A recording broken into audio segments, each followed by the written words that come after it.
Superstar Racing Experience. Race 1 at Stafford doing a real winner challenge.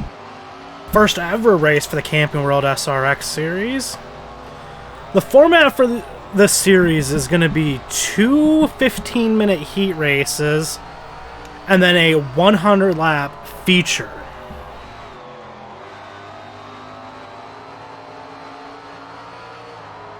The starting lineup for the first heat is done by a random draw, and then the finishing order of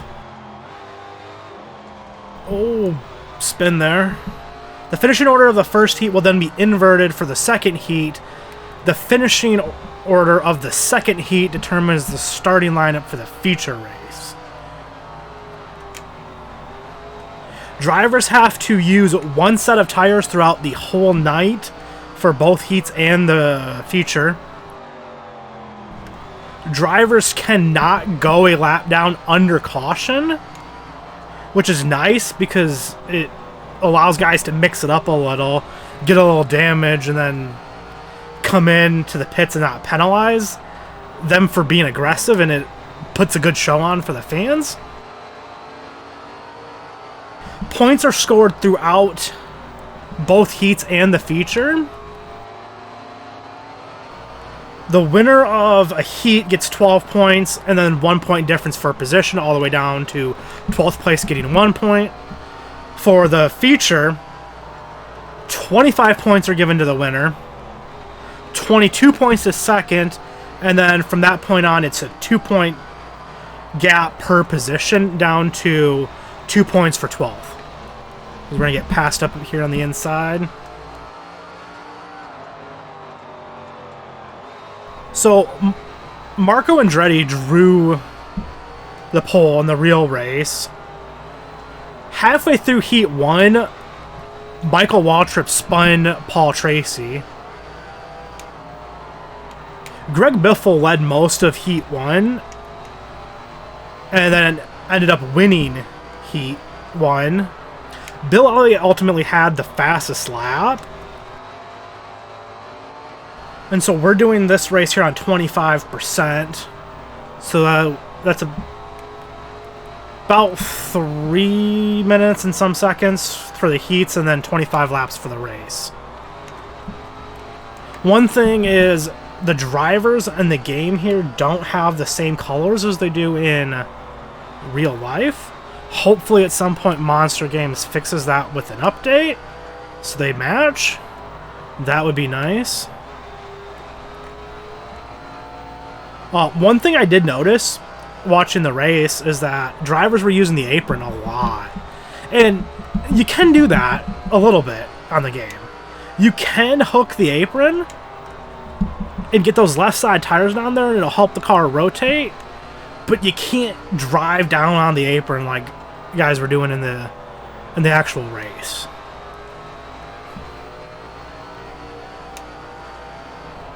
Just riding in 8th here with 15 seconds to go. So when the clock expires, you finish the lap you're on, then you get the white flag, and then you get the checkered flag. So it's the time plus 1 lap. And so we're going to get the white flag this next time. And then we'll come back around and get the checkered flag, and then the field will be inverted. Got to make sure to take care of your tires, because you got to use them the whole night.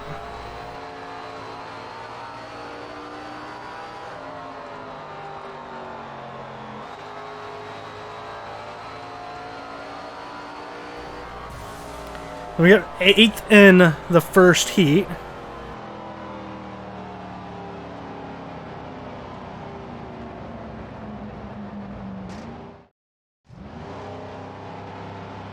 So we're going to start Heat 2 here, 5th on the inside.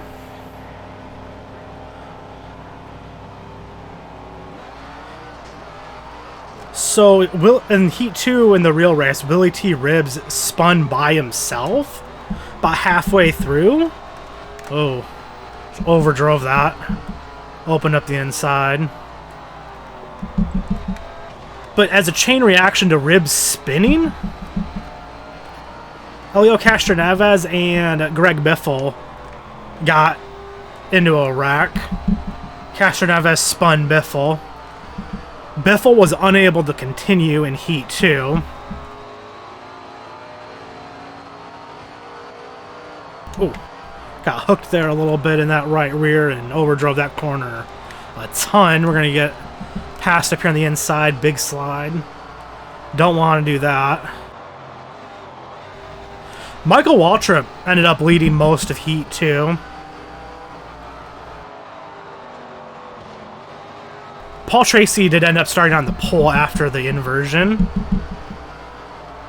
after he got damaged in Heat 1. Doug Coby ended up coming through to win Heat 2, getting the lead late from Michael Waltrip.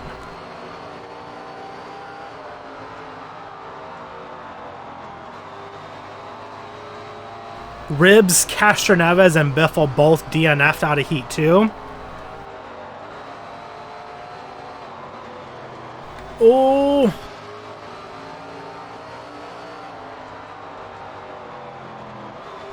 Way too much apron there on the entry to the corner. That was not good.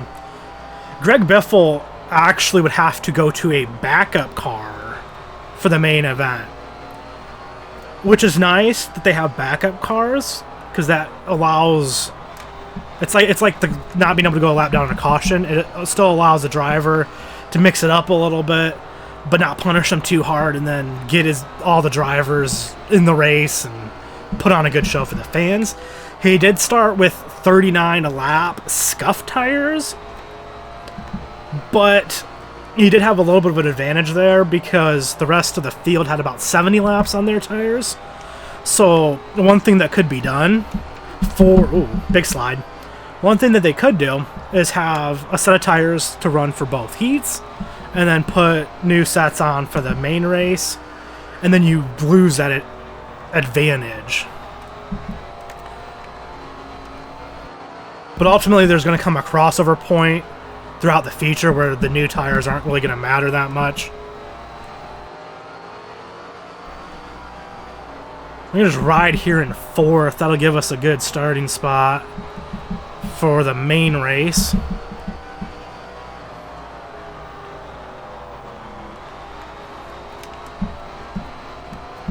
Car just really over-rotated there.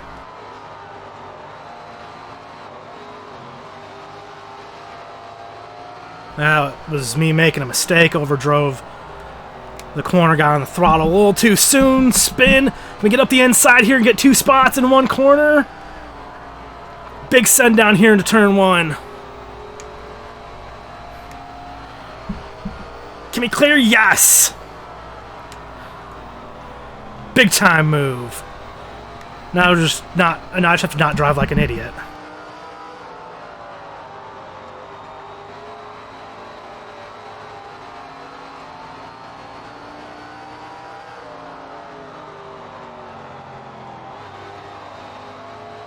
Hooking that apron really does help the car rotate. But you can't grab too much of the apron because it will make you pay as we open up the inside a little bit.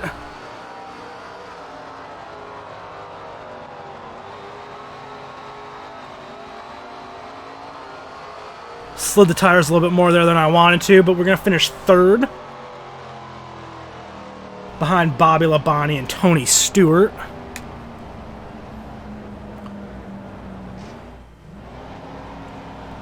Starting this main race here in 3rd.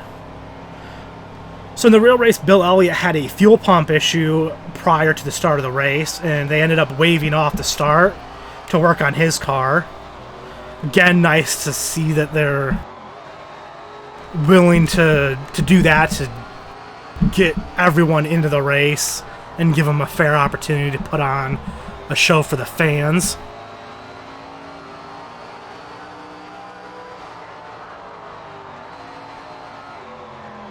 Oh, open the door. We don't want to be doing that. One thing, after watching the race, too much apron. is this game does not drive like the cars do in real life. They definitely use a lot more brakes. I'm not using any here.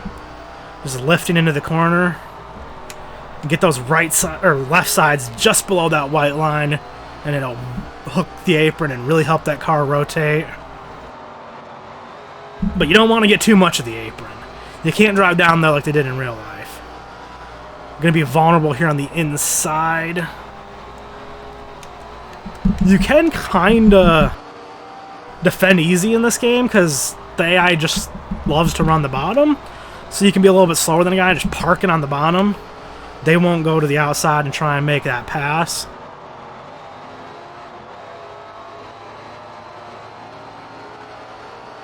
So 6 laps into the real race, Ernie Francis Jr. spun. Ooh. Michael Waltrip. Marco Andretti was really aggressive early. 11 laps in, he had a big send down the inside. It kind of leaned on Doug Coby a little bit.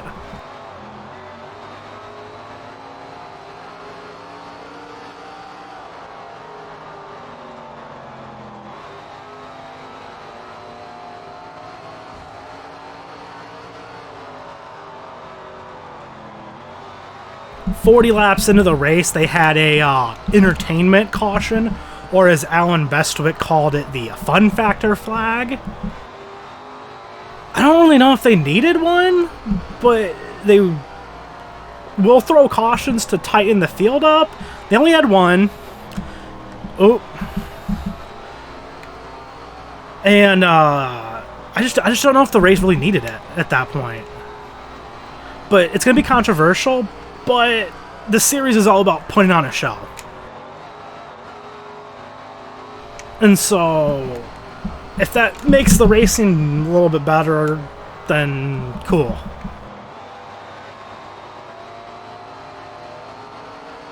These drivers don't have spotters, and so we saw a lot of instances where drivers were kind of turning down on people and just not giving them room.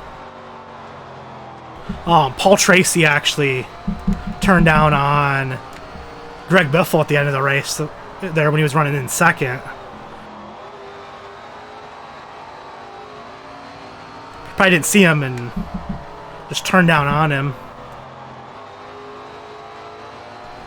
Lap 58, Elio Castroneves spun Marco Andretti.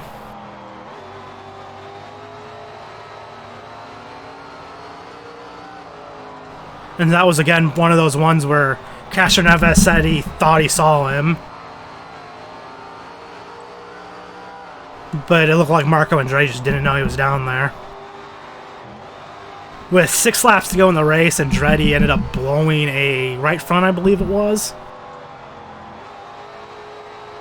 And so that set up a 3-lap green flag run at the end of the race, I believe it was. Doug Coby led 80 of the 100 laps and ultimately ended up winning the feature. It was his 31st feature win at Stafford, which is impressive. Some people are probably going to just look at that and say, oh, he led 80 of the 100 laps. That must have been a boring race. I thought it was actually really entertaining.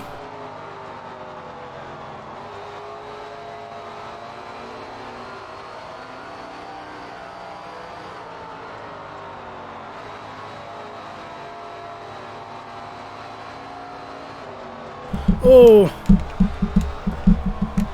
big slide there. See if we can get back on the inside here. Oh, contact. Oh, it's all going south on us.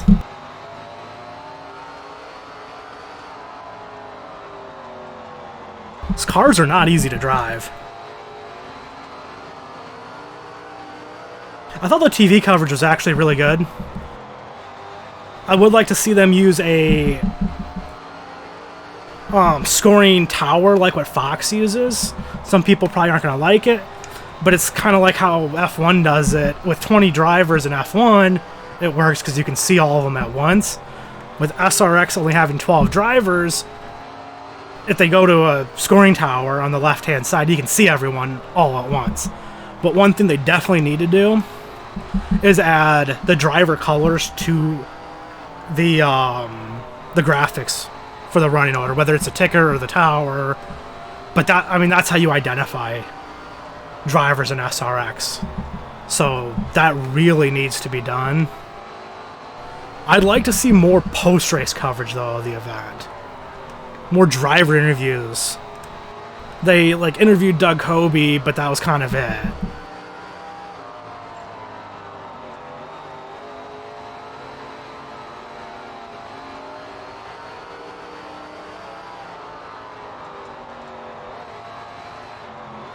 Michael Waltrip and Bill Elliott did not finish the race.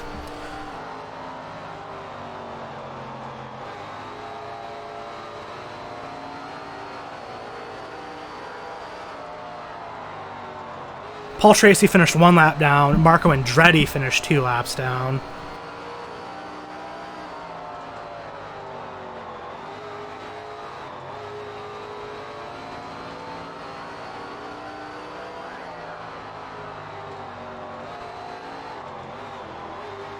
So drivers are able to make car adjustments. They have a 5-minute window after Heat 2. They can make air pressure, wedge, and spring rubber changes. Would be nice if they implemented that here in the game. Gonna come home 5th. Not the best, but it could have been a lot worse. So the race ended up having 10,000 fans in attendance, which was really good. Nice show out, sold out. So let me know down in the comments what you thought about the first SRX race and things that you might want to see different about the series and the coverage of SRX. Thanks for watching, and until next time, so long everybody.